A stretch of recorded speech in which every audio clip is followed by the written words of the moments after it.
I am Herman's Fauntleroy. Today is December 6, 2007. I am interviewing Dr. Florence Saunders Farley. Dr. Farley is a retired psychology professor from Virginia State University, where she also served as the chairperson for that department. Dr. Farley was the very first female mayor for the city of Petersburg. Dr. Farley, we will be focusing on Petersburg, Virginia. However, I'm aware that your early years were in Roanoke, Virginia. Is that correct? Yes. What is your earliest memory of anyone bringing up civil rights issues in your family and or among your friends? My father was a follower of Marcus Garvey. So my earliest memory is of a picture that he had of Marcus Garvey standing beside the ship, a ship, and the ship had the black star on it. And that picture was in my daddy's possession in his room.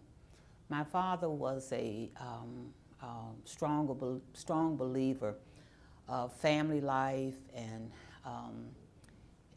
rights of people and so forth. And I would consider him to have been a black man who was torn by the segregated South. So periodically, he was the baby in his family of about 8. And periodically, he would leave us in Roanoke and go to Pittsburgh, Pennsylvania, and work in the steel mills because he felt that black men could make more money in the North. They were freer in the North. And he basically wanted to rear us in the North. My older sisters and brothers were born in the North, in Pittsburgh. But because of a fire that kind of wiped out the family in Pittsburgh, my grandmother, who was a strong matriarch, my mother's mother, brought the family back to to Roanoke to get on their feet. And so for years, my father would work in the railroad in Roanoke, and we would see him get the trunk out, and he was on his way back to Pittsburgh. But we had a good, strong family unit during those years. But he periodically segregation just was not for him. And so those were my earliest memory. He often talked about going back to Africa. And I had an uncle who was the direct opposite of my father in terms of sentiment and attitudes. And as a child, I used to hear them on Sunday mornings arguing about political things and other kinds of conditions in terms of black people in America. Well, as I said, my mother was a more conservative, traditional person than my father. My mother was highly religious. She was Baptist. My father was not. And for whatever reason, I'm the 9th of 10 children. And so for whatever reason, I could hang with my father. And so on Sunday mornings, if I didn't go to Sunday school, I could go window shopping and looking in windows and just kind of walking around town with him. And so I always had that choice. And so I think he had a great influence on me, there's no doubt about that, because I can remember having human rights. Roanoke was an interesting place to grow up because there was not a large number of blacks in Roanoke. We were not even 10% of the population. And so we were not very threatening to the white power structure. So we had things, I think, that as I left Roanoke and came to Petersburg, and I realized that we had things in Roanoke long before other black kids did in the South. Our schools, our teachers were highly educated and so forth.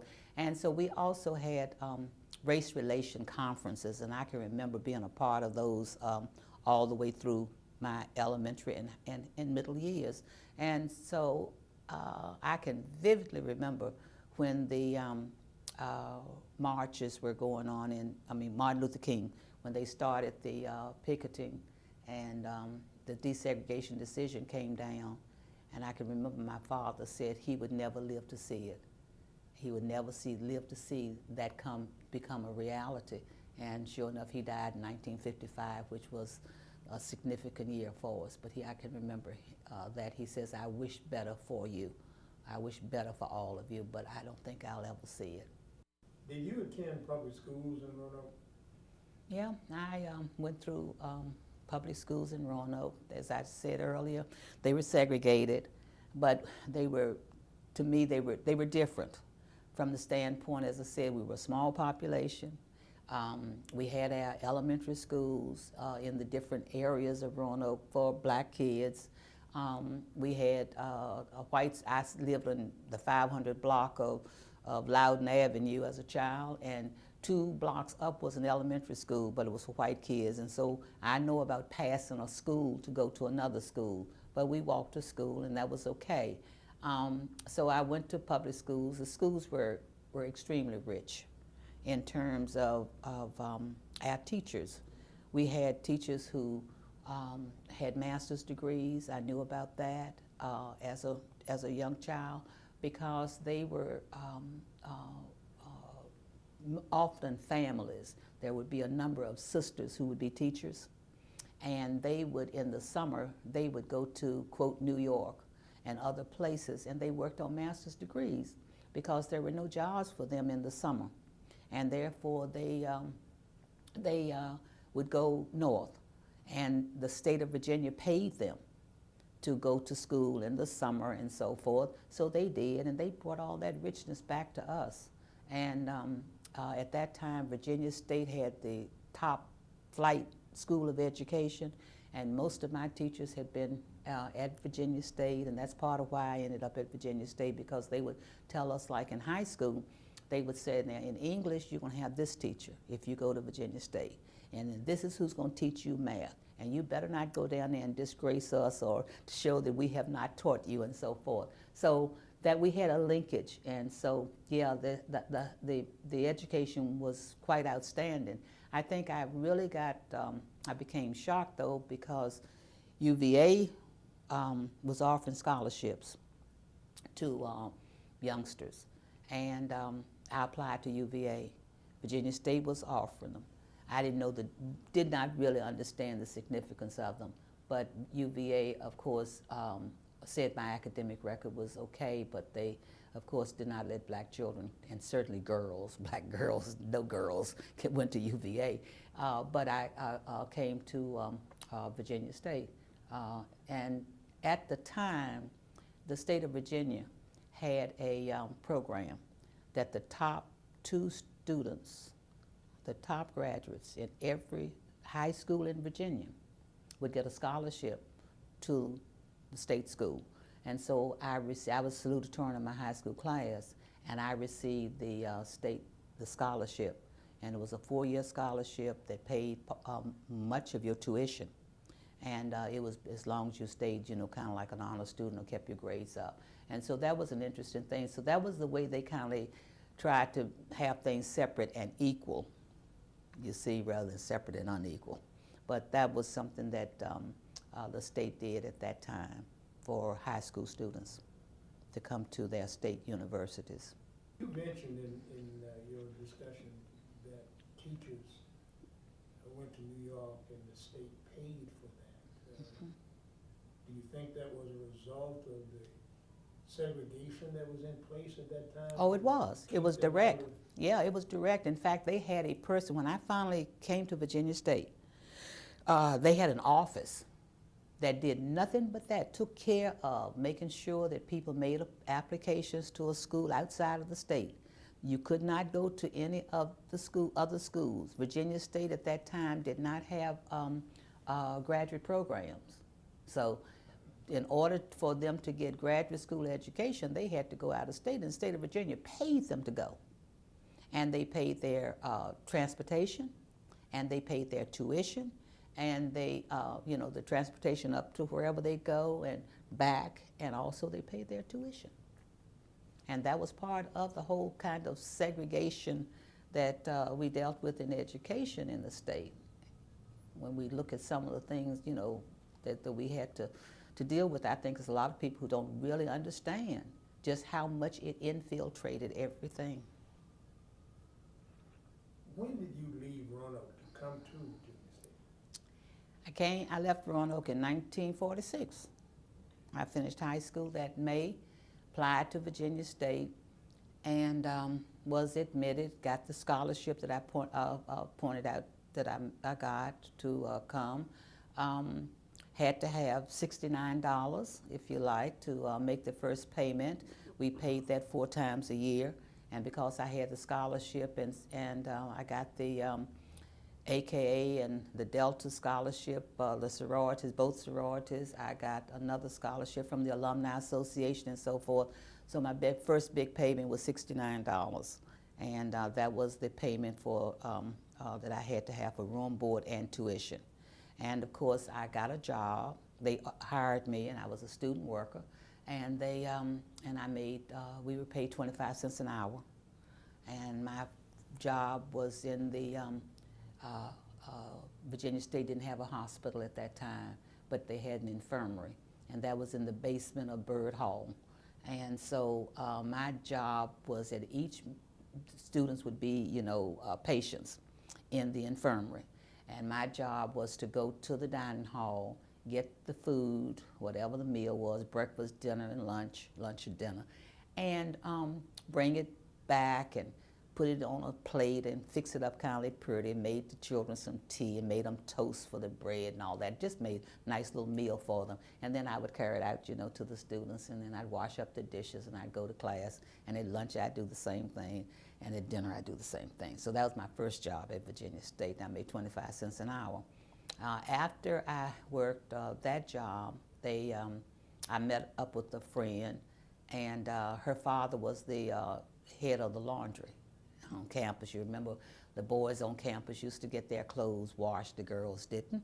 But anyway, we used to have to work on the steam table, steam thing where you press the sheets and the pillowcases and all. But they made 35 cents an hour. And so Janet Saunders was my buddy, and she got her daddy to hire me, so I went up to 35 cents an hour. And by the time I got to be a junior, I worked as in the department, and I became a student worker in the psych department. When I was admitted to Virginia State that summer, I was admitted to Virginia State College for Negroes at Ettrick, Virginia, okay? And that summer, mail came, and my father brought the call, and he said, Florence, he said, I don't know what's going on with that school, where you're going. And I said, well, what is it? He said, look at this letter. It's from Virginia State College, and it says Petersburg, Virginia. So it's not the same school, and it's not in Petersburg. And we didn't know anything about down here, know anything about Ettrick and Petersburg. And anyhow, he says, I don't know what's going on. I guess maybe he was an avid newspaper reader. And a couple of days, this was after July 1, in a couple of days, he said, now I know what went on. And he went on, because you know how in the paper they tell what the General Assembly has done and this, that, and the other. And he read that Virginia State's, that the General Assembly had dropped the name of for Negroes. So it was just Virginia State College, and that they also, the post office address would be Petersburg, Virginia, rather than Ettrick. Now, I didn't know why the address was changed, the post office was, but later I was told by one of my teachers, the history teacher, in fact, Dr. Danny Towns, you will remember her, she told us that what happened was that Ettrick's post office, where our mail would come, and then they would bring it over to the post office on campus, the local post office, that they had been elevated to be a first-class post office, and it was because of the volume of mail that Virginia State got, and that's what made it. And the president of Virginia State at that time, or the administrators, asked them to say, well, would you put a black person into the post office in Ettrick? And of course the postmaster said no, and therefore they asked Petersburg. Petersburg already had some carriers, and they said that they would, take care of the mail, and therefore they changed the address to Petersburg.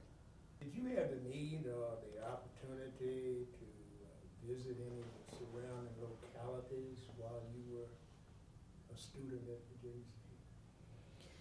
Here, Dr. Harry Roberts was a sociology teacher.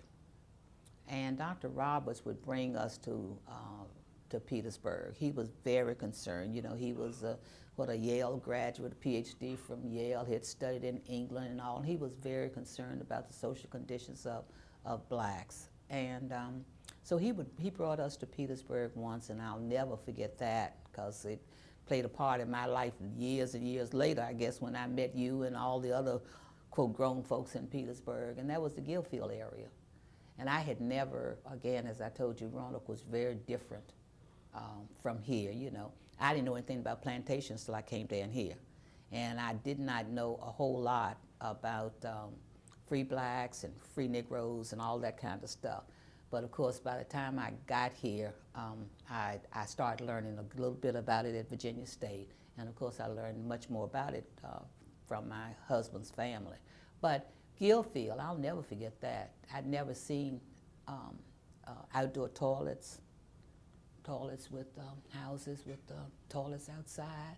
I had never seen, there was a place that we went and they had, like, it looked like to me horse, somewhere where horses could go and drink water and all, and it was a pump. And they said that all of the people in that area got their water from this pump. And this was where the running water was.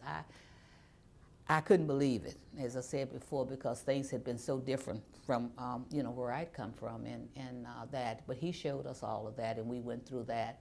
We also visited a courtroom, and of course there was segregation in Roanoke as far as the courts were concerned. But on this particular day, and I still can't remember the case, but I think it had something to do with the Martinville 7. You remember? I know you remember that whole incident where this white woman was raped and all that. Either he had told us about it or he wanted to show us something about it, but some people had come through Petersburg, some black men had come through Petersburg and had been picked up or suspected of something connected with that case. And anyway, he took us there. So I got a little bit of a flavor of the life in Petersburg, and at that time, I didn't think very much of it. And I can remember we would go, some of our teachers would tell us not to go down High Street. We would walk downtown, of course, and they would tell us that we couldn't, they didn't want us on High Street and they didn't want us on Grove Avenue because there were people there that they didn't think we should know about and what have you. But of course we did. We walked right on down High Street and saw a lot of things that maybe we should not have seen or they didn't want us to see. But yeah, so we kind of roamed around Petersburg.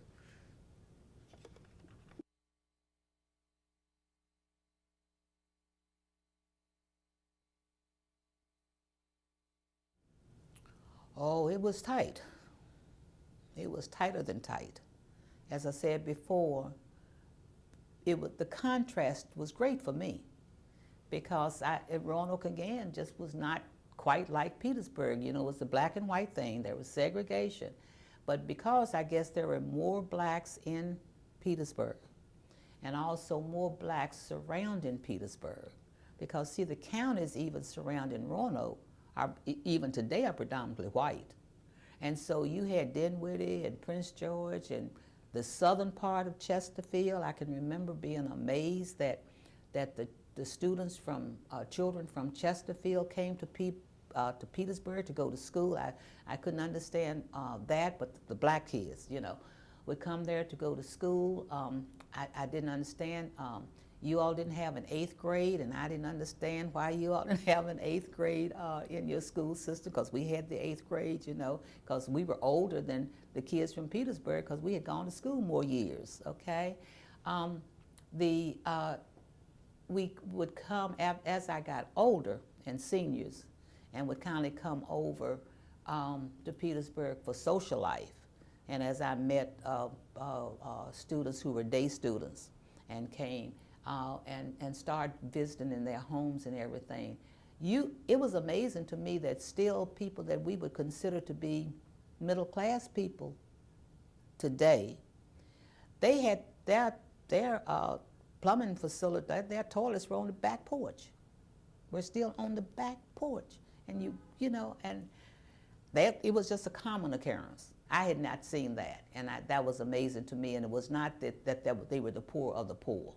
And I do remember some of the housing patterns that we did see, where they would say that that's a rental house, that's Mr. So-and-so's house, and it seemed like there were these slumlords who had all these houses, and they would paint the houses the same color so you knew who the slumlord was, and just ugly brown colors and all that kind of stuff. It was amazing to me.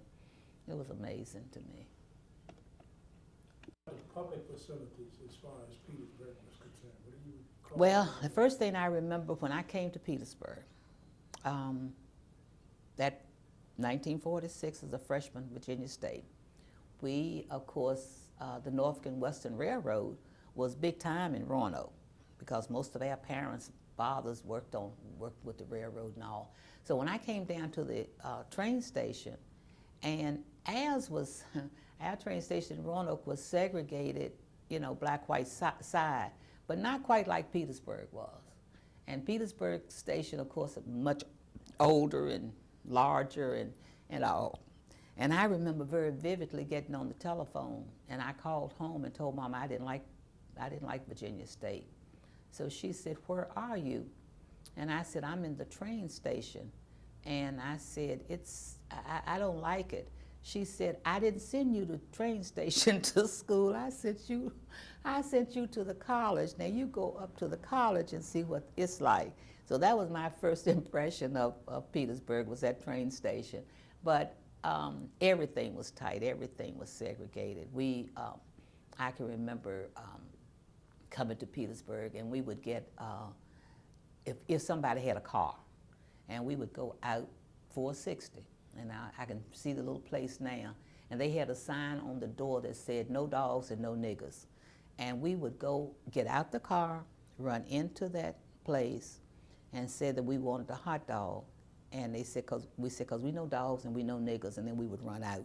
I mean, we did a lot of things, but you know, that to deal with the segregation and the ugliness of it, that we could have gotten in trouble. But we were teenagers and didn't quite know the import of it. But it had an impact, let's put it that way. It had an impact. In your opinion, and from your knowledge maybe while being at Virginia State and knowing something about the public school system, how do you think segregation affected Petersburg's public school system? As I said earlier, our schools look better than your schools, than Petersburg schools.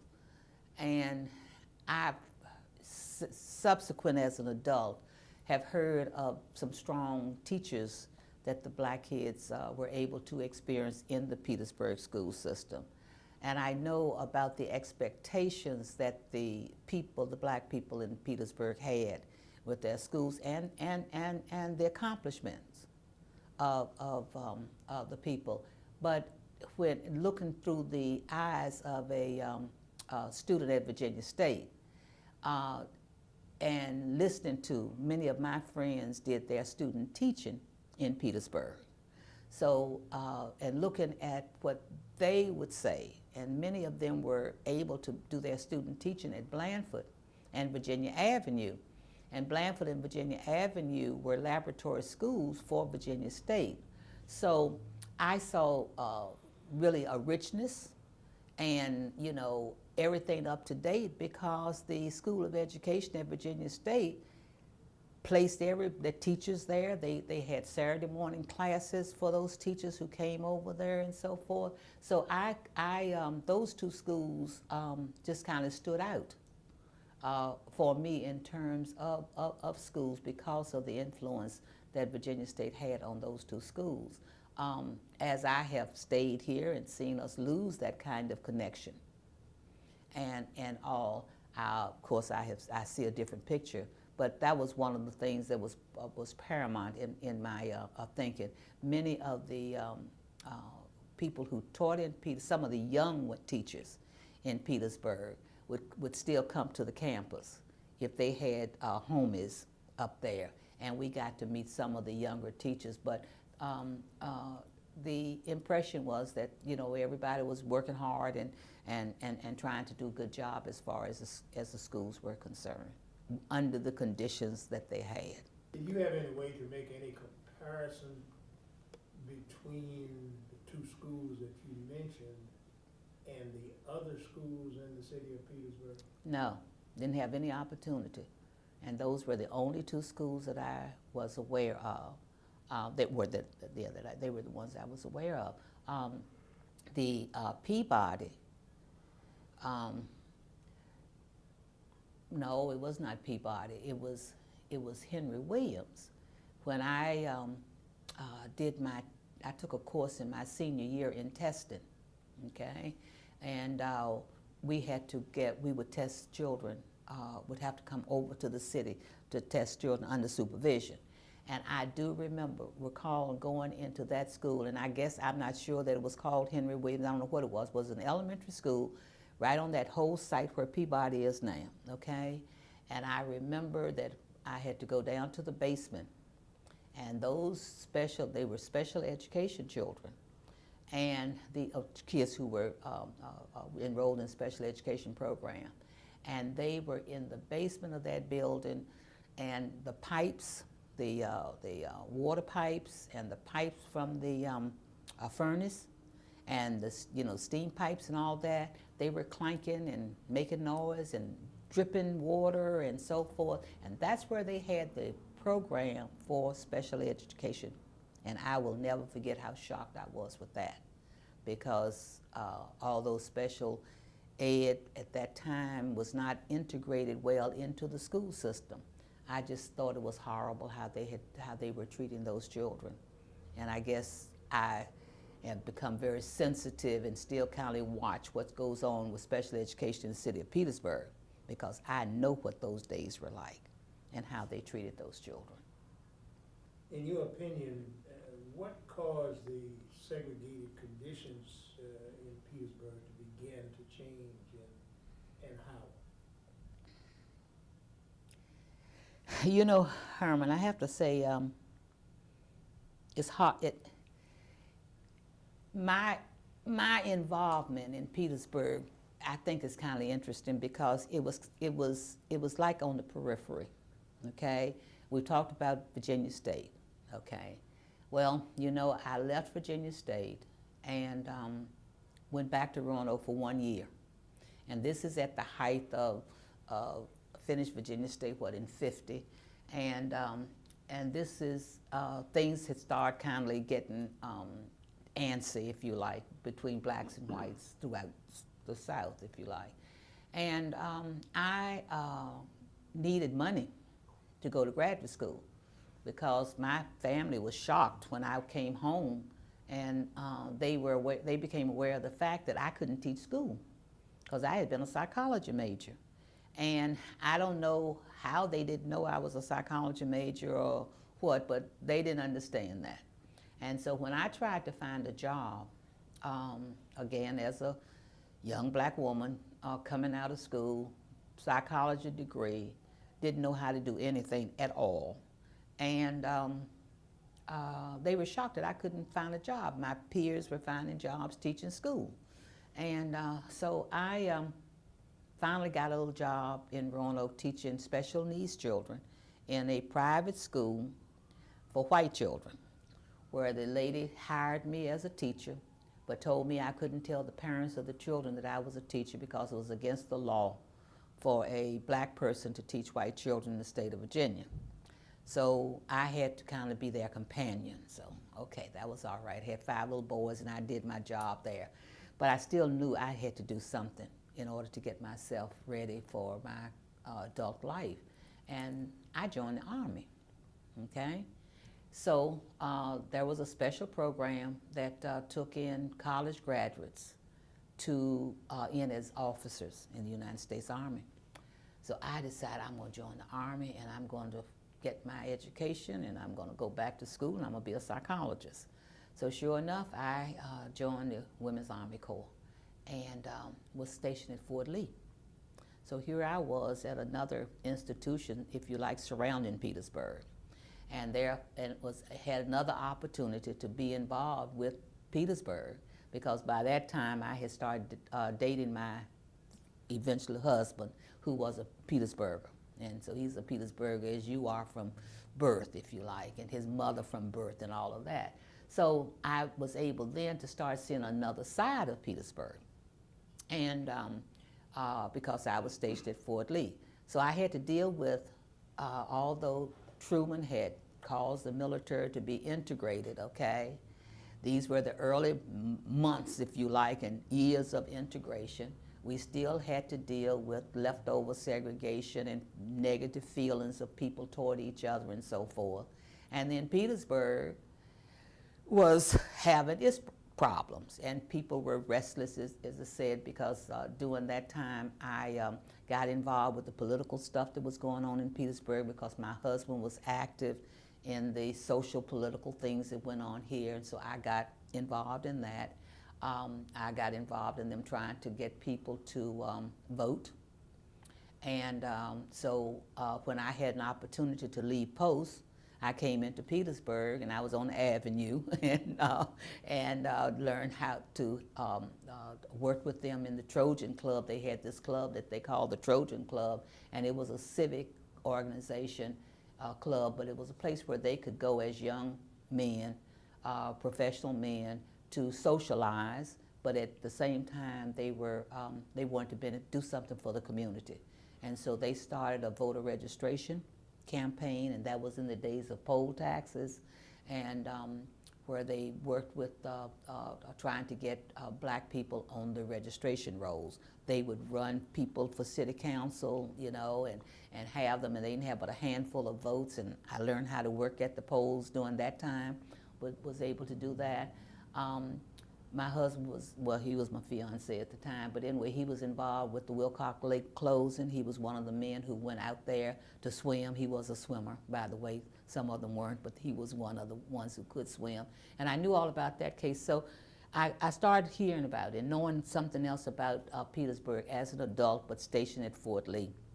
As I said, we fighting down at Fort Lee with everything that went on down there in terms of, I was a training officer, and the young basic trainees had every 8 weeks I had to start over again and work with them, and they had problems acclimating to that to the remnants of segregation, you know, such as places to get their hair done and places to even socialize and so forth. So there was a lot going on there that we had to, as officers, we had to deal with.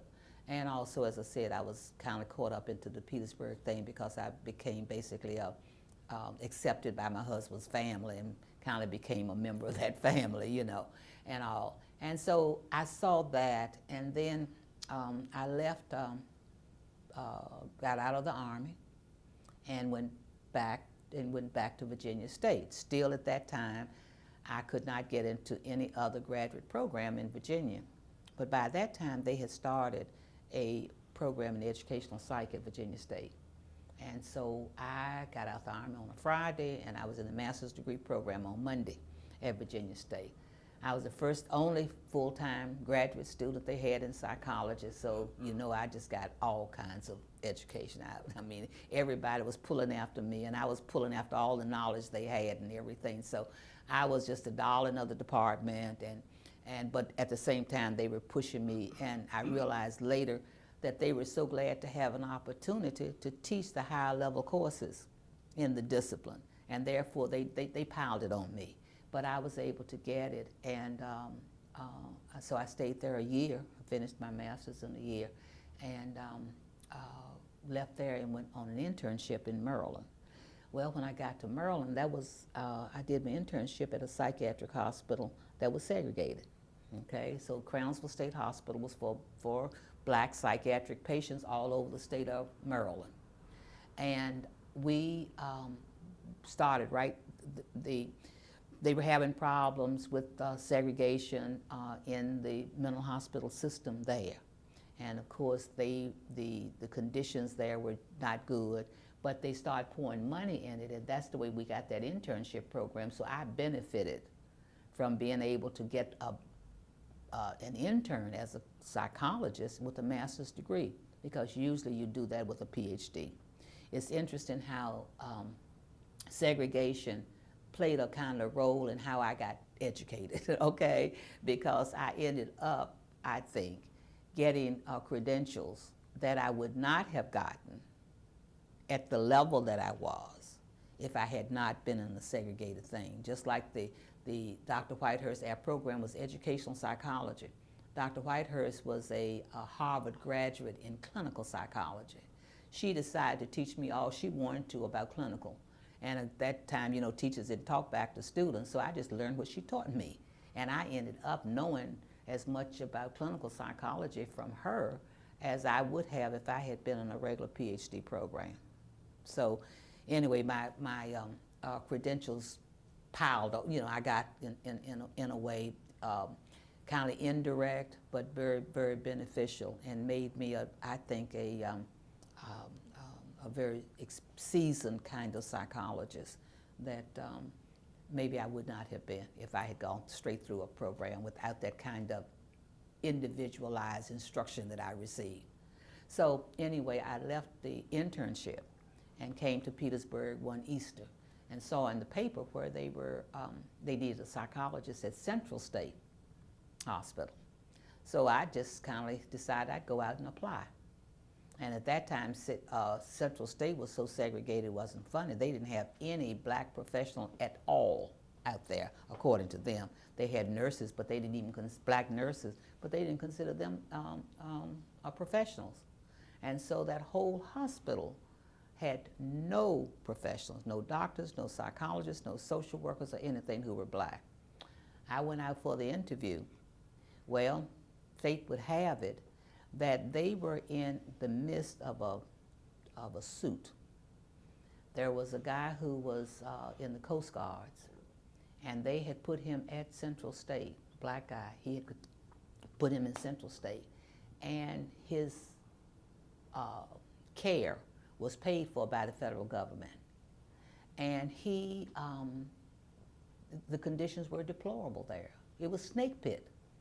And his relatives visited him and discovered it.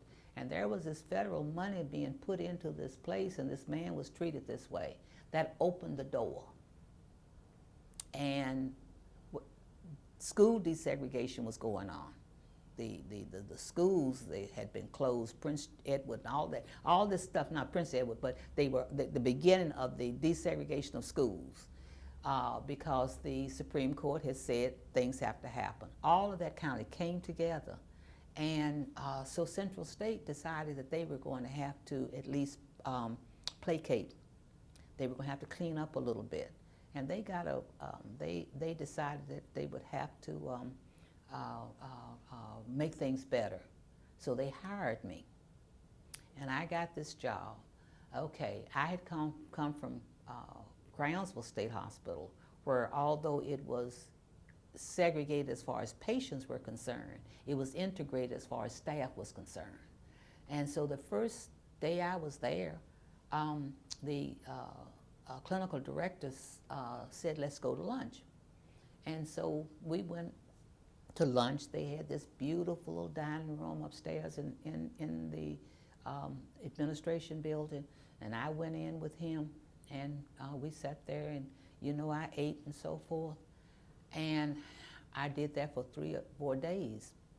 And the order came down from the governor that the state of Virginia was promoting this interposition law, and that they could not have any state agency practicing desegregation. And therefore, I no longer could eat in that dining room. So they said, but they would make provisions for me. Now, as I said, they had all these other black people who worked out there. This dining room that I ate in those 3 or 4 days was just beautiful. They had the people, it looked like it was on a plantation. The people had their caps on, you know, little caps, and the cooks and all. They had fresh bread was made 3 times a day. You've never seen such pastries in all of your life. It's the best food I have ever eaten, okay? Until I recently went to South Africa. But it was some real food, okay? And it was just pennies. You paid nothing much for it, okay? And anybody, if you were white and you worked on the grounds, you could go up there and eat. So the doctors, lawyers, everybody ate there who was white. And of course the governor put me out of that. But they built took a room upstairs, and they made this cute little dining room for me. And had little yellow curtains and white tables and everything. And I was to eat there, and they told me I could, at no cost, and they told me that I would be able to bring my friends there, because the other people did. They used to bring family and everything there if they wanted special food and all. But anyway, I never put my foot in there. It was a beautiful little room, but it was made exclusively for me.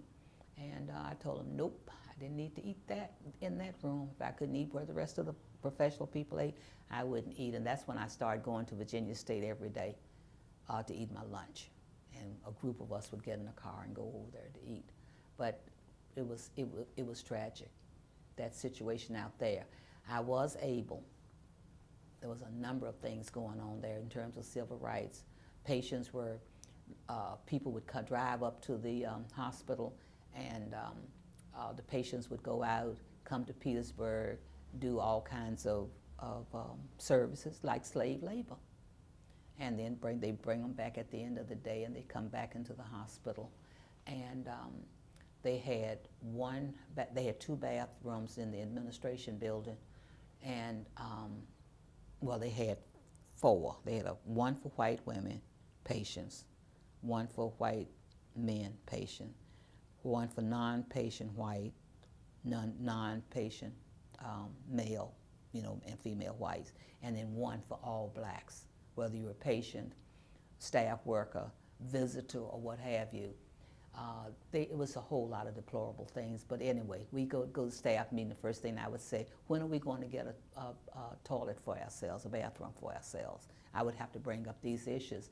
And finally, I got the NACP, Mr. Gunther. You remember him? Gunther was the president of the NACP. So while you all were doing some fighting in Petersburg, I was out there working and fighting. And Dr. Gunther and Reverend Vernon Johns. I was fortunate enough to live with Reverend Johns when I was a graduate student. So Reverend Johns was my buddy. And when I told him to come out and visit me one day, and he saw the patients being picked up and dropped off and so forth, and he saw that it was slave labor that the state of Virginia was permitting the people to do. And the 2 of them worked with me, and we were able to at least put a real cloud on some of the things that were going on. Finally got a bathroom for separate facilities, restroom facilities for people. But so I went there, and again, I spent a lot of what I was doing trying to be a professional there in that atmosphere. And then by that time I had married, and I was in Petersburg, and the civil rights movement had started here, and was able to become a part of that. Do you remember whether or not the churches in Petersburg became involved in the civil rights struggle? Yeah, I do. In fact, going back to the voter registration, okay, the Trojan Club, they had a project whereby they put the names, the guys that were in the Trojan Club, they were brick masons and carpenters and all, they were tradesmen. They had all gotten all this good training at Virginia State. I think about vocational education now. And we had that trade school at Virginia State, Sims Hall, and so many of them had gone there. They were electricians, they were plasterers, you name it. You could find a skilled worker who could just do tremendous things. And they built a kind of like a bulletin board, and it had slots in it where you could put people's names. And as the people in some of the churches, they let them put that bulletin board up in the vestibule of the church. And it contained the names of the registered voters. And so as you were registered, they also They played cards and did things, but they had what they call a pot. So if they played cards for money and all, some of the money that they won went into this pot. And that money, or if you broke a rule, they had a lot of rules. And if you broke a rule, you know, maybe you brought somebody that you weren't supposed to be up in the club. For example, basically, one of the other things that they did was that you had to be a registered voter in order to come in the club. Okay, so if you brought a non-registered voter in, you had to pay a fine. And all of this money they used to pay poll taxes for people. So they had a kitty, you know, and they had the money in there, and they would go out and they would pay the poll taxes for the elderly, especially senior citizens and things like that, who were homeowners but could not pay that poll tax. And then once they got them registered, they take them down to register and all, then they would put their names up. If they were a member of Guildfield or Zion or what have you, they had that bulletin board and they put those names up. So even then, you know, the churches were involved, and they let them put them up. There were a couple of churches that said, no, you can't bring that in them. But for the most part, the churches did let them do that, and that was a way of trying to get people registered to vote. So that was one of my first memories of the church. And of course, during the Civil Rights Movement, I can remember the first time Martin Luther King came to Petersburg, and I was working at Central State, and that snowy night, my husband went to it, but I was sick. So I missed that first mass meeting that they had, but they went through that snow, you know all about that. And I can remember how he came home just so enthusiastic and so happy and so pleased, and talked about everything. And so I have that very vivid memory. And then the other kind of work, because as I came to Petersburg to start working with the demonstrators, you know, the children, getting the kids ready and everything, more and more the churches did work and support and all, I guess, until we had one incident where things got a little out of hand in one of the churches, and they asked us not to come back. You know, we had meetings in the basement and things like that. But basically, they were extremely helpful in terms of everything we did. I can remember at Bethany Church in the basement, you remember when they had the blank card for registration, and you had to teach the people how to answer these questions that were not there, that they had to memorize and fill out that card. I remember working there with some of the people from Blandford to teach them how to register to vote. So yeah, the work was all over the church. Everybody was involved in it. Recall any involvement from Virginia State as a college in the community during the Civil Rights era? Yeah, I do. In fact, I taught graduate and undergraduate school, you know, courses at Virginia State, and many of our students were involved in this, in protesting, if you like, and demonstrating in Petersburg.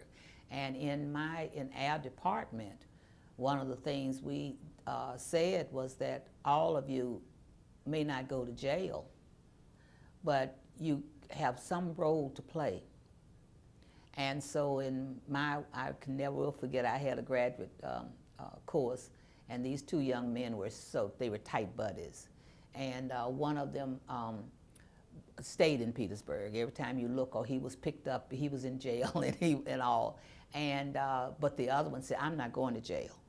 And this one said, well, I'm going to be demonstrating at Woolworth's. I'm going to sit at the counter. And the other one said, well, I'm not going down there and sit at the counter, because if anybody spit on me, I'm going to punch him out.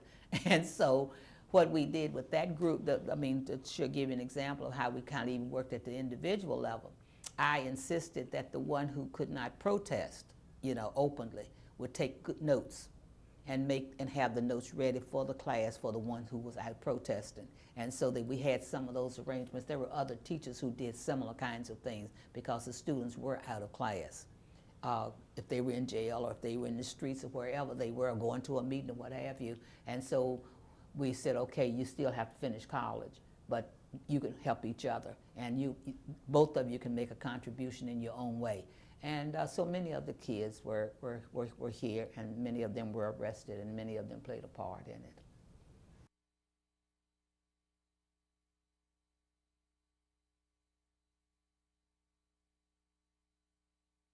Well, I guess, Herman, I tell you, reminiscing about it and thinking about it, in a way, I guess my heart is heavy. I'm still very, very concerned about where we are. And as I was telling you earlier, I just got back from South Africa. And I saw and witnessed and kind of experienced some things over there that said that there's something, I'm glad you're doing this, okay? But the people in the kind of spirit in South Africa is that apartheid, they're not going to let it die by sweeping it under the rug or by denying it happened or what have you. And I sometimes think, as I see some of the struggles and some of the things that we're doing now, that we let the spirit, the commitment, the passion, the understanding, the challenge of what we were about during that period die. And we did not promote it with our young people. We didn't keep the story going so that it would be integrated into their souls. And so I see us now as being separated from our people. I think those of us who were part of the civil rights movement and all, I see us separated from our people. And I don't think the way that they are hoping, things will turn out in South Africa, that they will be separated in the same way. But I'm just most uncomfortable. I just don't believe that we have a Petersburg of today that came through that Petersburg. I just don't, it's as hard as anything for me to believe it. I read some things, I hear some things, and I said, how could you? How could we? What are you talking about? And then I realized that there's this big gap. There is this big gap. So they don't even know why I feel the way I do, or why I would feel, and I'm saying I representing the whole group and all. And I guess I have a lot of sorrow because we're old, sick, broken down, tired, and all, and I don't know how we're gonna get our folks back together. I don't know how people gonna get back together. And I'm talking about black and white, because we didn't have to get this separate and apart, because the whole reason was to have a oneness, and we just didn't get that piece right. And as I said before, what I saw, at least what I heard some of the young people in South Africa, it's a struggle over there. I'm not romanticizing that at all, please understand that.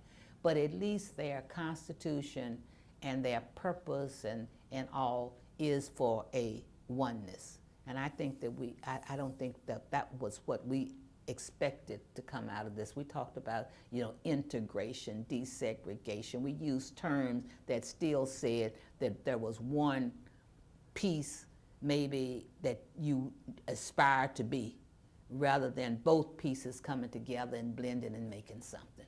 And I think we kind of lost it. I don't know where we're going now. But I'm kind of glad you all, that you're doing this, and hope that having a record and having some way, we go through Black History Month, and and that's just has become a farce. It's just become some entertainment piece. And we have people like you and me and a whole lot of folks who could sit down and talk to the children. And, and I believe they would, their eyes, when I have talked to them, their eyes pop. But I don't think we use the resources. I don't think there's that connection that we should have. I don't think the wisdom that we have has been able to play a part in the life of the people in Petersburg today. And there is some wisdom in this community that came out of that civil rights movement. But it is not a part of making this city what it could be and what it can be. So that's all I need to say right now. What do you think we need to do at this point, or is there anything that we need to do that we haven't done in terms of really moving the city forward to that oneness that you're talking Oh, I have thought about different things. I think last year when I did my exhibit, well, the needlepoint, exhibit and all, I got to talk to a lot of people in Petersburg that I hadn't talked to for years. I recently went on a casino trip with the people from the Lafayette House, and some of the people on that bus were people who lived on the Heights when I lived on the Heights, and kind of grew up with my husband, with some people in that age group and all. And then I, as I said, met a lot of people here in this library and all. Then I think Y.T. Walker and Shaw and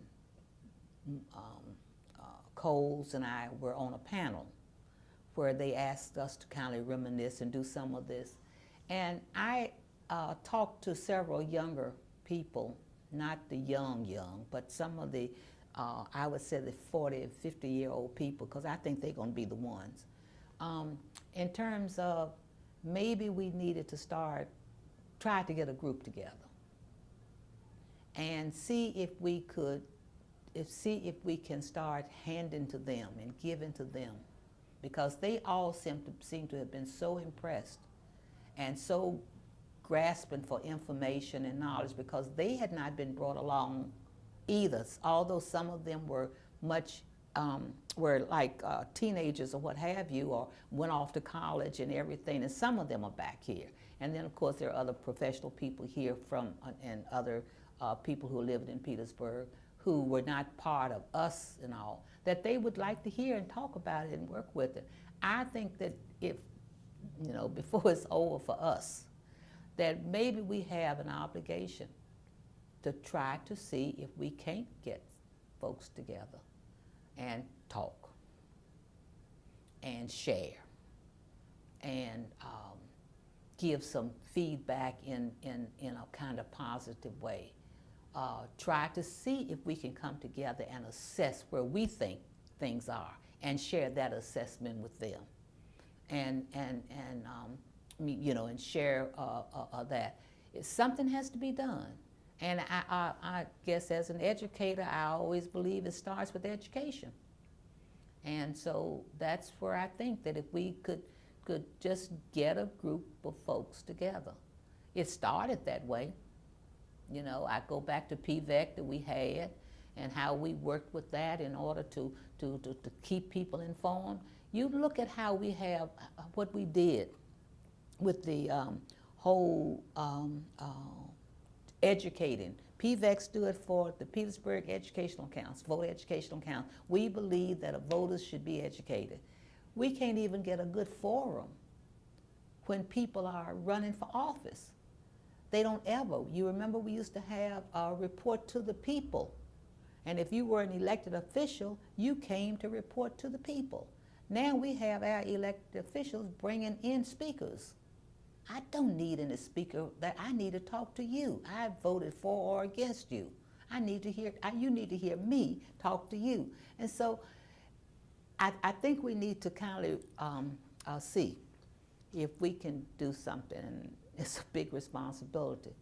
But surely as you are talking to the people who were active in the civil rights movement, you know who they are, Maybe we could be after the first of the year, after the holidays, to sit down and see if we can have a little reuniting and see if we can come and have a brainstorm, see if we can get, because some of the things that we are permitting, and I call it permitting, to happen in this city should not be able to happen, because we know too much to know the pearls of what's going on now. Well, Dr. Florence Farley, we certainly appreciate your taking valuable time Okay. to come and share with us today. And, this has been a tremendous opportunity to share with you and to have you to share with us and over a period of time to share with people who will hear these interviews. So again, thank you very much. Thank you for doing it. Okay.